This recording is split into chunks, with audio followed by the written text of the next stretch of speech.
Welcome to this special Gastro Girl podcast. This episode was produced in collaboration with the American College of Gastroenterology's Patient Care Committee.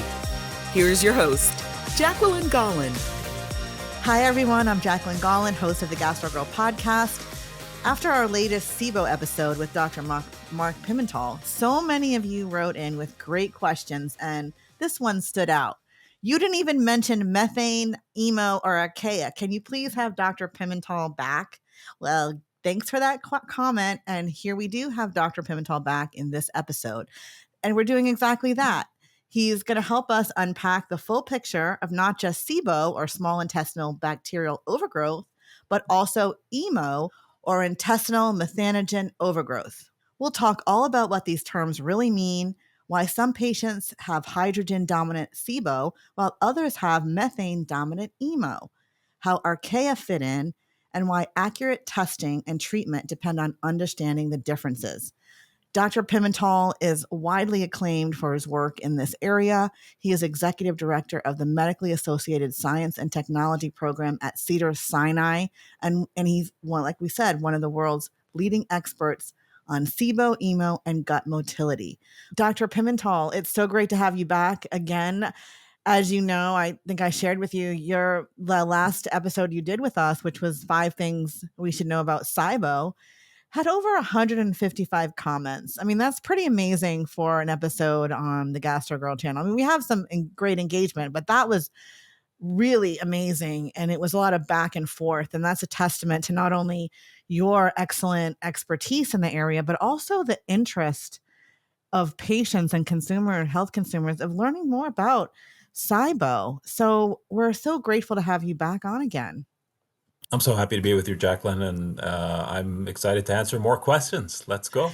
Great. So this episode and a lot of the questions around, I really took some time to sort through them and kind of use that as the foundation of this episode. So here we go. So for those who may be joining us that may know nothing about small intestinal bacterial overgrowth, if you could just give a brief description about what it is and what the common symptoms are. Well, let me start by saying that SIBO has been around since even before the 1960s. But what we're going to talk about today is not your grandpa's SIBO. This is not the SIBO of old where because some surgeon did some procedure on you because we didn't know how to treat ulcers. We didn't have PPIs back then, so they would cut parts of the stomach out. Then you get SIBO and you get diarrhea and you get malabsorption and all that stuff. Modern SIBO, as I call it, is very different, and we're going to touch on a number of types of microbial overgrowths, including methane later. But in essence, we used to think of SIBO as, hey, the colon bacteria are moving into the small intestine. But that now that we've done shotgun sequencing of the small bowel is not what SIBO is. What it is it's an overgrowth generally of 2 microorganisms, E. coli and Klebsiella, and they just overtake everything like weeds in the garden. And they are what we call super fermenters. They're like the Ferraris of fermentation. So they produce a tremendous amount of gas and bloating, distension, and diarrhea, and they take over. But they take over because there's a problem with the gut, that the gut has slowed down and doesn't clean itself, doesn't clear itself properly. And these guys take advantage and they take over. And that really, in a nutshell, is SIBO, or modern SIBO. Now, thank you for that. So and let me just clarify this. Is it SIBO or SIBO? I say SIBO, even though, there's, the second vowel should have made it SIBO, but we conventionally say SIBO. But it's not wrong to say SIBO. Oh, no, it's not wrong to say SIBO. Okay, thank you. Because I had someone call me out in the comments that I didn't know how to pronounce it. But I thought it was an acronym, so there's really not a pronunciation for an acronym. That's right. Thank you. Thank you, Dr. Pimentel. But I'll say SIBO. I'm vindicated. But in all seriousness, how does SIBO overlap with conditions like IBS with diarrhea or IBS mixed? Well, we now know that about 60% of IBS-D is SIBO. It's this overgrowth of bacteria. And that's been proven by breath tests. It's been proven by culture. It's been proven by deep sequencing and next generation sequencing. So there really isn't much of an argument about this. And in fact, when there was a study was done in Europe, they did cultures and used the new criteria for SIBO in IBS-D It's exactly 60% of IBS-D that had it. So we're not explaining all of IBS, but 60% is a lot. That's almost as much as H. pylori as a cause of ulcers was about 60 to 80%. So that's not bad. Well, it's interesting to make that connection because many patients who've been diagnosed with IBS struggle, especially with diarrhea or constipation predominant. They're struggling for relief and nothing is working for them. So maybe looking at the relationship between this overgrowth that you're describing can be very helpful in addressing their symptoms. Oh, absolutely. And what we now know since the approval of rifaximin, which is an approved treatment for IBS-D, that the breath test predicts that response. So if you had a breath test that showed you had SIBO, you're more likely to respond to rifaximin, indicating that the reason rifaximin was working in most cases was the SIBO itself. But so we're not trying to say you don't have IBS, you have Right. SIBO. What we're trying to say is you have ulcers, and the cause of your ulcer is H. pylori, or in this case, you have IBS, and the cause of your IBS symptoms in this case is SIBO. So it's a better way to sort of think about it, and I think patients understand that when you explain it that way. Now, is there something that we're doing that could cause this? So we have a lot of data on this. We now know how this all comes about. I'm going to frame it a little bit differently. We know now more about the cause of IBS, at least that 60% that we're talking about today, than we do IBD. We don't know what starts IBD. We know there's genetics. We know there's this, there's that, there's inflammation. We know some of the mechanisms of why things are a problem, but we don't know what started it. We don't know what was that lightning bolt or trigger that started it. But with IBS, we do. Food poisoning. And there's a huge meta-analysis, 45 studies combined that were just published about a year and a half ago. And 1 in 6.8 patients who get food poisoning will develop IBS for an indefinite period of time. And we now know that there's two toxins on this, one toxin on the food poisoning that's common to all the pathogens that cause IBS, and that is CDTB. So the way it works is you're fine, you go to Club Med, you get Campylobacter, you get exposed to that toxin called CDTB, you form antibodies to the CDTB, which cross-react with an antibody of your gut nerves called vinculin, and the higher those antibodies, the more damaged the nerves of the gut are. Fast forward, food poisoning's gone, antibodies remain, your gut is slow. When your gut is slow, the Ferraris take advantage, meaning the bacteria, the E. coli and Klebsiella take advantage, and you get a buildup of bacteria called overgrowth to explain that 60% of IBS. That's the nutshell. That's interesting because years ago it was like, oh, IBS, it's gastritis or some kind of infection that then leads to IBS, right? But that's it. That's what, yeah, that is what, but it's the toxin from the food poisoning, not the food poisoning lingering. Yeah. So your Campylobacter's gone. You just got that shadow of it. Well, you've just shown the evolution of our understanding, which Yeah, is fantastic because before it was just a simplified version and it was like, oh, okay. exactly. Um, And we have animal models. We can give that toxin to the animal in their back, not in the gut. And they develop antibodies that react to their gut and they get overgrowth. wow. So we've published all of this already. So that's proven that that's how it happens. So it's very exciting for IBS. This time for IBS is because we can now start to develop better therapies. No, thank you. And we could, spend a whole episode just on this topic, but we want to move through because we had some really important questions. And one of them was from an avid listener of our podcast. And she really talked about, can you explain, have Dr. Pimentel come back and talk about SIBO versus IMO, which is the methane and Archaea connection. Is that correct? And this is an area that I know nothing about. So I'm really interested in learning more about this. And so I guess to begin is how is intestinal methanogen overgrowth or IMO different from SIBO? Okay, so SIBO by tradition and by convention was associated with diarrhea. So there wasn't an easy explanation for the constipated patient with bloating. You could call them IBS-C, or you can call them chronic constipation. And what we learned from breath testing, in the first study we ever published on breath testing, which was sort of overlooked for a period of time, was the last figure in that was, methane is associated with constipation. But now you fast forward 25 years, and you see a series of studies. If you put methane into the gut of an animal, a live animal, the gut slows by 59% every single time. Methane slows the gut down, and it does it not by paralyzing the gut, but by causing the gut to spasm and not move in a peristaltic way. So it contracts stronger, but wrong. And then that causes resistance. And so the great thing about methane is the higher the methane, the worse the constipation. The lower the methane, the better the constipation. So it's on a scale.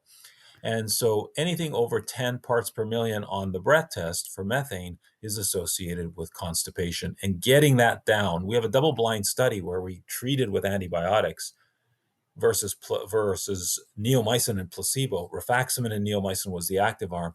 And if you get the methane below 3, those patients did the best. And rifaximin and neomycin was superior. So methane constipates, and that's a really big finding. But the real special part about this is we know the bug. It's one bug mostly. It's Methanobrevibacter smithii. That's the one that's causing the methane in humans and causing constipation. Interesting. We had your colleague, Brennan Spiegel, on a little bit ago talking about his book With Gravity. And I'm like, oh, you guys should get together, because I wonder if the way that you explained it causing spasms and the gas, all I could think about is, well, I wonder if that's a gravity effect somewhat. And that's probably for another episode. But I just had that episode. So I'm like, I wonder if that's related somehow. We're both at the same institution, so we talk a lot. Yeah. Yeah, it's for another episode. But but methane absolutely, whether it's primordially built in, but methane slows your gut down, and it's a very cool thing, but not cool for patients, obviously. Yeah. So what are archaea, and how do they differ from bacteria? So typically, the typical methanogen or bug that produces methane are from the kingdom Archaea. And Archaea is like plants, animals, bacteria. Archaea are separate. And so they are older than bacteria. That's why they're called Archaea. They're more archaeological or ancient. And they just have different functions. Their cells look different.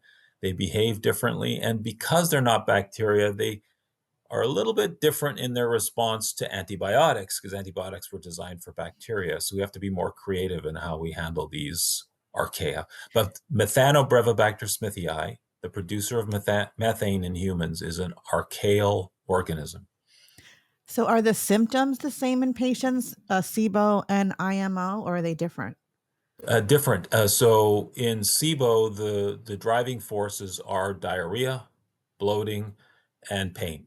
In the IMO patients, intestinal methanogen overgrowth patients, it's pain and discomfort and constipation and bloating. Methane is also associated with higher body weight, higher BMI.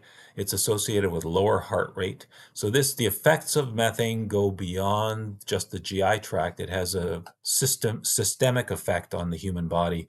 And we need to unpackage all of that. But because we know the organism, we now have a new drug that we presented at DDW that blocks methane. And that drug it's basically like an aspirin. It's not aspirin, but it's a molecule that gets into the methanogen and stops the enzyme that makes methane. And it does it in cows as well. So this could be very useful for constipation and for global warming. So we're very excited about this molecule. So is it in trials now? It's in preclinical. So Okay. that means all the animal stuff is done. It works. It reduces constipation. It reduces methane in the animals. It reduces methane in human stool and rat stool and all that sort of stuff. And then we're just got to take it through toxicology. And if it's all clear, we go to human trials in about a year. That's going to be a game changer for all these patients that are just suffering. And there's more than one gas that could be in the body, correct? This is specifically methane gas? Yeah, so there's three main gases that discriminate you from bacteria or the archaea. It's hydrogen, methane, and the new gas, hydrogen sulfide, which I think we'll talk about a little bit later. But methane is one of the three main gases that discriminate us discriminate the bacteria from humans. This is so fascinating. What a fascinating area of of GI and what you're doing. It just gets better and better every time I talk to you. It's so interesting. Yeah, love it. And every day we get new data because we have such a So large team here at MAST. It's so much fun. that's great. Well, here's the $1 million question: is diagnosing SIBO and how did you say IMO? Emo? Here I go again. Emo, yes. Emo. How are these diagnosed, and what should patients know if they're feeling these symptoms and they think, oh, maybe I have this? What do they need to know? Yeah, so I mean, look, if you're a patient and you have bloating as part of your symptoms, whether it's diarrhea or constipation, the breath test is the way to go. And every day, new studies are coming out further validating breath tests. There was another Swedish study that proved that the lactulose breath test, it isn't about transit. It literally is about bacterial overgrowth, and your response to antibiotics are predicted. So there's a third gas, which is the intestinal sulfate overproduction, which is measuring hydrogen sulfide. And that one is the worst of the bunch. That's the newest addition to breath testing. And that one is associated with more severe diarrhea because hydrogen sulfide really is toxic to the cells of the gut and then changes their function in ways that are very typical of IBS and more severe IBS. So how does someone produce that type of gas? Like, is there Yeah. something that they're eating or doing or not doing? It's the bacteria that are there. So in the case of SIBO, we talked about E. coli, Klebsiella, the two Ferraris. In the case of ESO, which is the intestinal sulfide overproduction, it's Proteus, it's desulfovibrio. These are hydrogen sulfide producers that are overgrowing. And then in IMO is methanogens. So we're having a collection of what we call microbial overgrowth syndromes, and these are just three of them. You could say H. pylori is a microbial overgrowth syndrome. It's an overgrowth of H. pylori because it's not an infection. It's just an overgrowing in the stomach. So it's just adding to that list of overgrowing organisms. So what is the current gold standard for diagnosis? Is there one test? Is there different tests? Well, they used to say that taking juice out of the small bowel was the gold standard. The problem with that is, if you look at the Mayo Clinic data from Brian Lacey, is that 20% of aspirates taken with just a single lumen catheter are contaminated because you're going with the scope, you're getting everything dirty, you put the catheter through a dirty channel and from the mouth, the bugs from the mouth and everything. So you're not getting a clean catch. There's a new catheter that we helped develop where it's double lumen, where it's sterile on the inside. And so you pass it through, get it in the duodenum, then push out the inner one, and you get a better, cleaner sample. That's what we use for our Reimagine study, is this double lumen technique. So that's making things better. But culture is tricky because, we don't know how to culture everything. Sequencing is better, very expensive. But really what we use conventionally is breath testing. And we now do exclusively 3-gas breath testing. Is this the Trio Smart that I always read about? The Trio Smart breath test? That's the only one that measures all 3 gases. It has a special technology where it can keep all 3 gases stable within the bag system, so it can be transported to a central CLIA-certified lab and get measured. So does someone do this in the office? They would have to go to their doctor and You take could the do it test? at home. Oh, you can do it at home. Yeah, Okay. then this stuff just comes to your house and you just get it done. It's super simple. The majority of these breath tests are done at home now. And do patients need a prescription, or do they just ask their doctor? If they're doing glucose, they don't necessarily need a prescription, but if their lactulose is still a prescribed sugar of all, strange as it is. But Oh, for the testing. Oh, yeah, interesting. yeah. Now, can someone have SIBO and IMO with a negative test? Can they still have one of these conditions? So one of the challenges we have today in 2025 is GLP-1 use. So the problem with GLP-1 use is that you could have all the symptoms of IBS, but the lactulose, the sugar we give for the breath test, never gets out of the stomach. It just sits there because of the GLP-1. And over 2 hours, you see nothing. It's like a flat line. So there's things that can make the breath test. Narcotics can do that too. If you're on morphine or Dilaudid or something for some pain that you have for your back or whatever it is, that can also stop the exit of this material from the stomach. Zofran can even do that. So there are medications that could interfere with the test. So you have it, but the test is negative. So you just got to be careful and as a doctor know what your patients are on. That's such a great point, especially given the numbers of people that are on those weight loss medications, Yeah, or exactly. who have other comorbidities that may, whether they're taking like you said, a narcotic that could, slow down the motility there. That's a really good point. Thank you. Um, the other thing, Dr. Pimentel, that came up in several of the comments on your last podcast episode with us was the role of motility and something called Migrating Motor Complex and its role in reoccurrence of SIBO, for instance. First of all, what is this MMC?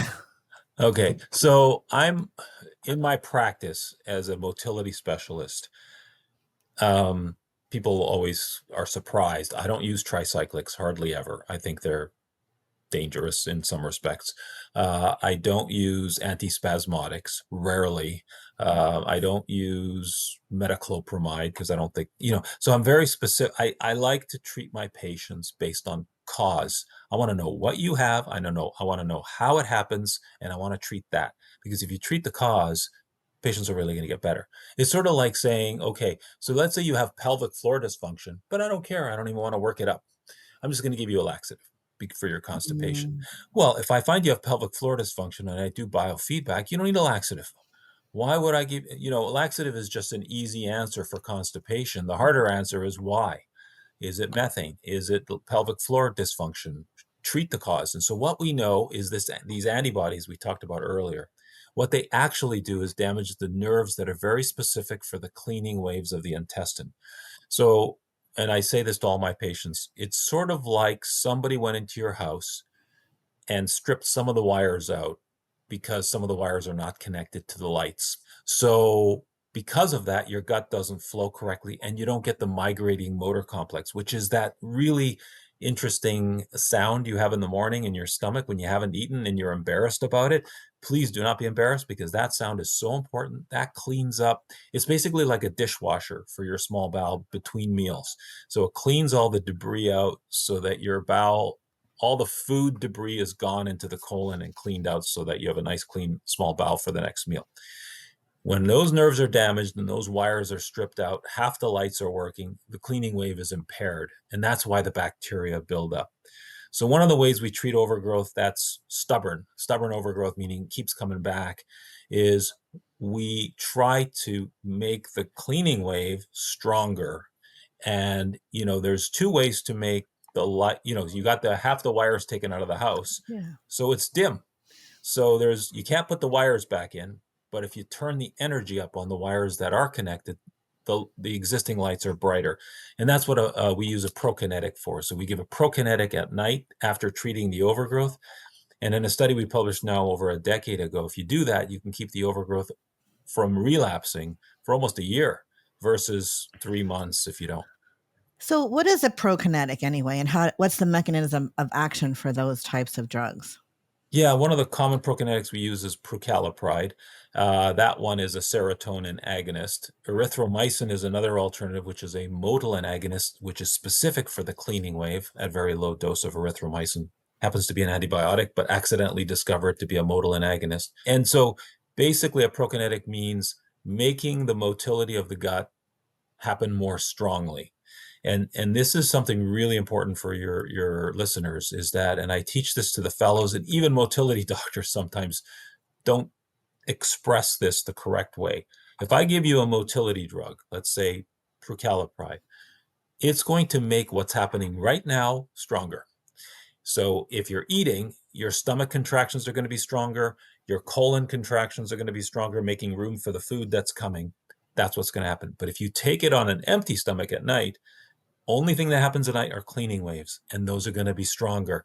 You're not going to have the other waves stronger. So if you take it at night, you're not going to get diarrhea. You're just going to make more cleaning waves. So I hope that was conveyed clearly.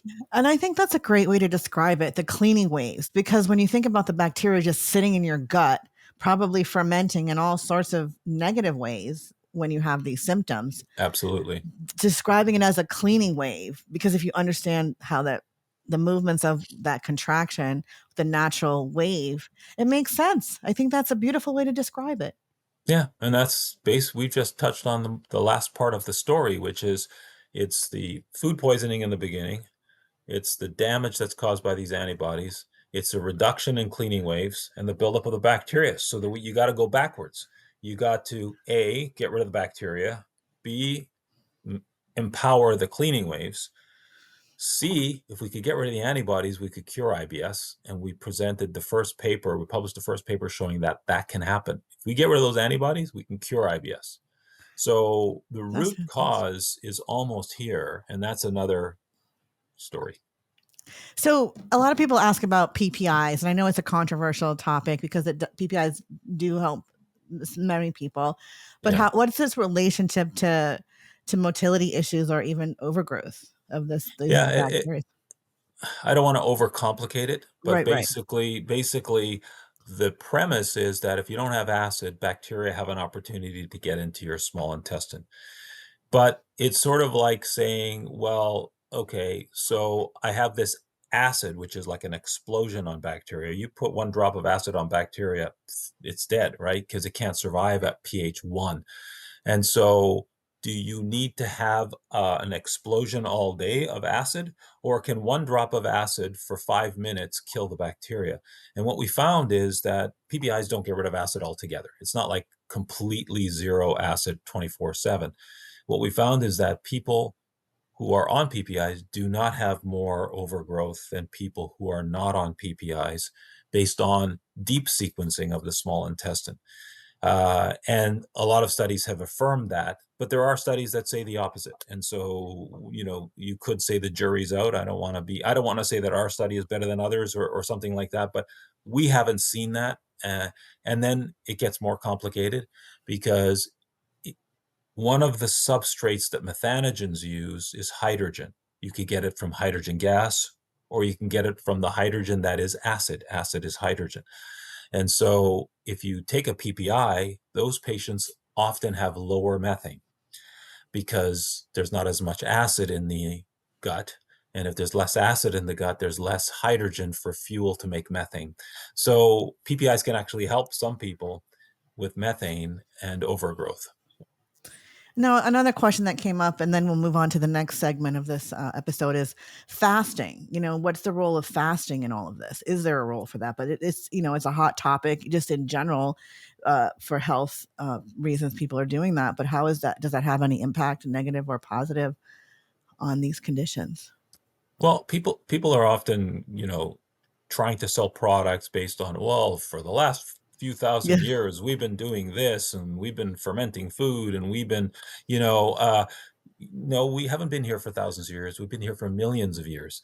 And we didn't have a refrigerator millions of years ago. And we killed a buffalo. We ate the buffalo before it rotted. We didn't make kimchi from it.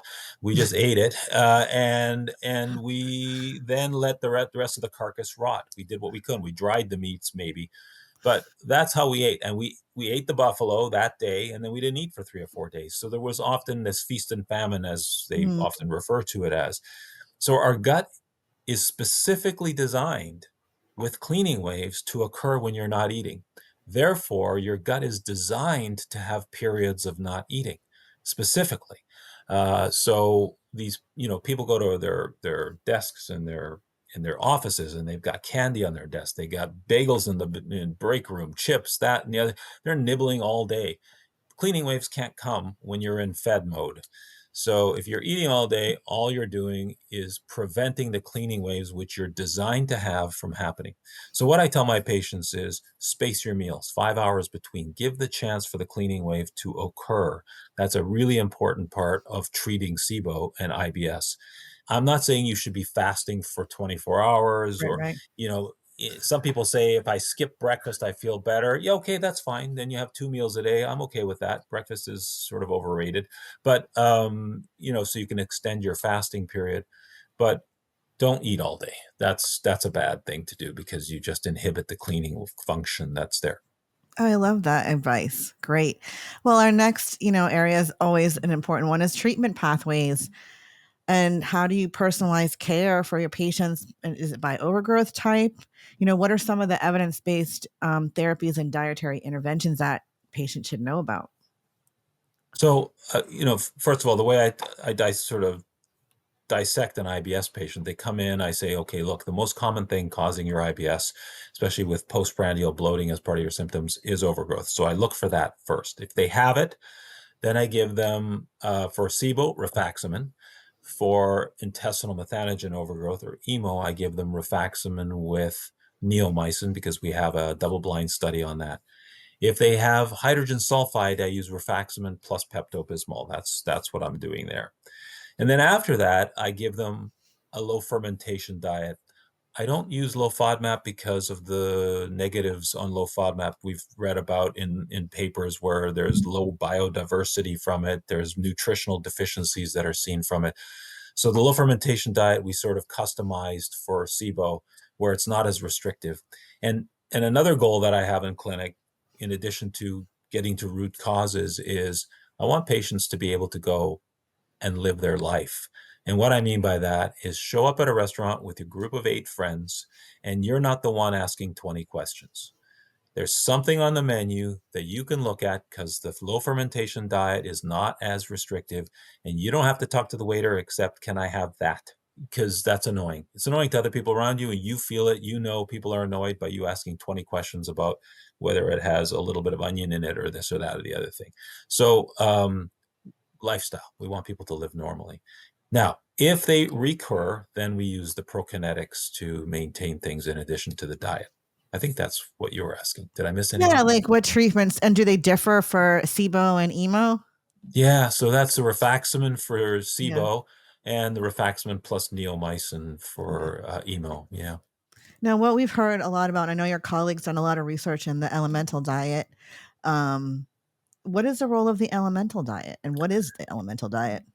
Yeah, so this was something that I published in 2003. There were a number of patients. We didn't have rifaximin back then. Patients were responding to conventional antibiotics, but were getting resistant really easily. So we said, well, what if you used an elemental diet? Back in the 1970s, they were using elemental diets for like 2 or 3 days before colon surgery because it would reduce the bacteria of the colon so that if you do the surgery, less chance of infection. And so I said, well, maybe that would work for SIBO. It gets absorbed so quickly, maybe it would just get absorbed and the bacteria be starved to death. And sure enough, it worked. We published a paper with conventional elemental diet back then. And I've done and treated thousands of patients over the years with elemental, but they hate it because it's so foul. It's very difficult to palate. And so this new elemental diet is very tasty, tastes like what they call it, tropical vanilla. And so it's not that acidy taste of just amino acids, but basically it's food completely broken down. You got nothing to do. It just goes into your small bowel, gets absorbed really quickly by you. You get the food, bacteria starve, and it's sort of a reset. And the chance of getting rid of overgrowth is almost completely getting rid of it within 2 weeks. And then the same for IMO, about 70% eradicate their IMO in 2 weeks. On this, and this is the M biota. I've read so Yes. much about this. So Yeah. is that how you say it? M biota? Biota, yeah. So this is this in addition to the prescription drugs or No, instead so of? so it's easier to do well, 2 things. It's easier to do prescription drugs because you just live your life and take them, like rifaximin. If you don't respond to those, then this is your second best bet.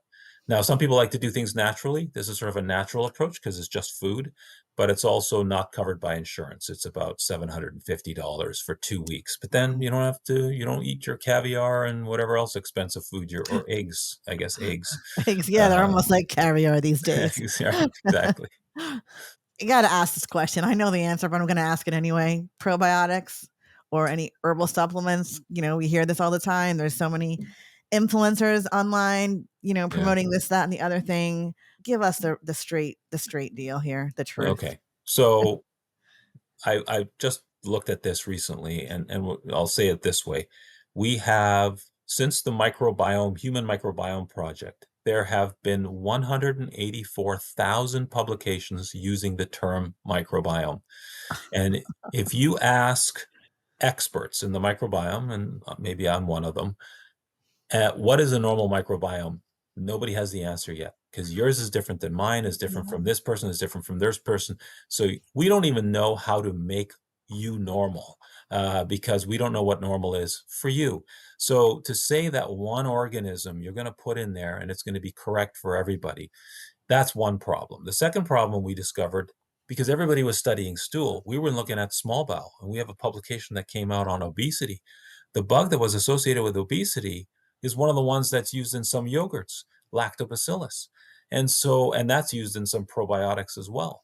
So is lactobacillus a cause of obesity or associated with obesity? And then we found lactobacillus cropped its head up again in unhealthy aging when we did our aging study that was published in Cell Reports. And that one, strangely, it was lactobacillus that was. So all I'm Wow. saying is there's a lot of things we recommend and do that 20 years from now we say, oh my God, that was not exactly the right thing to do. I don't know that we're going to say that about probiotics, but what I do know is probiotics will make you have more bloating. So if you want that, that's what we often see in our IBS patients specifically. And I know from experience, I see that with many of my patients. Yeah, I mean, I meet people all the time when they find out, oh, you do this. Oh, well, I just had this test that looked at my microbiome and I did.